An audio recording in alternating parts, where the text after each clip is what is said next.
I'm like heaps of women. Because I do outlandish things like attend my job, sometimes I can only exercise after dark.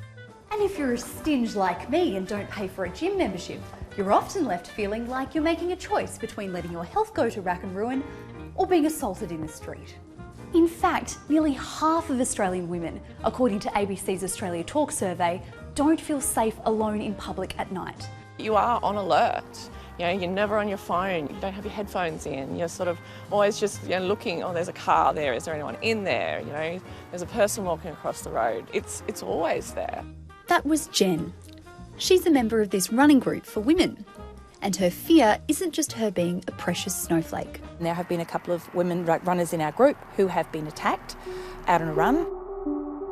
One of their fellow members was literally grabbed and dragged along the ground by a masked attacker while jogging near her house. She managed to fight the man off. But safe to say, lots of these women aren't exactly frothing the idea of running alone at night. They're limited to a window from after work to when they have to get home to cook dinner for their families, do all of that thing.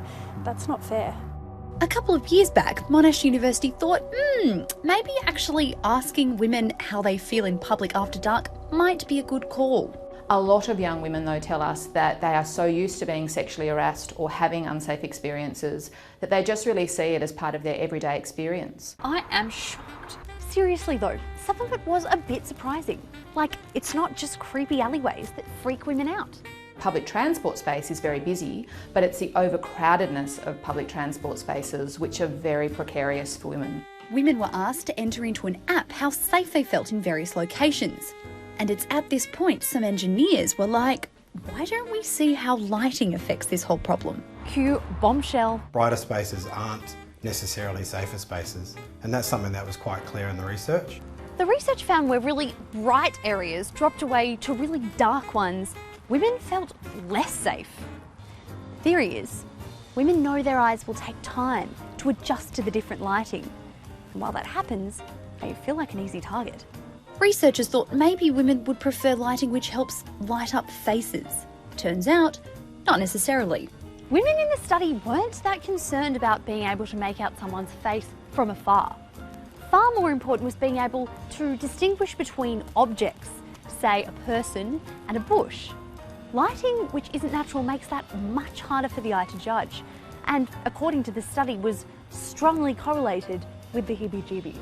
None of those measures are accounted for in Australia's old AF lighting standards, which literally only test brightness. It's definitely not going to always cost more money. In fact, if some of the spaces are deemed to be overlit, then not only are you going to save cost by not putting in more lights, but you'll save energy too. It's about using different colours, it's about using surface reflectance and actually understanding, is the pathway black or is it white?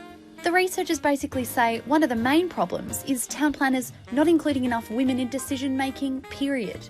Traditionally, we know that cities have been designed by men and for men, and so women's voices haven't really been understood and included. This is the part where Vienna in Austria gets mad props for taking the revolutionary step of regularly checking in with women about what they think would make them feel safer. I wish this was satire. That city has been able to track how that's increased women's participation in public life, both in the daytime and in the night times. We're not coming out here to do anything but run for ourselves, and until that message gets across that it's not women who have to change their attitudes, it's men, I don't see a lot changing.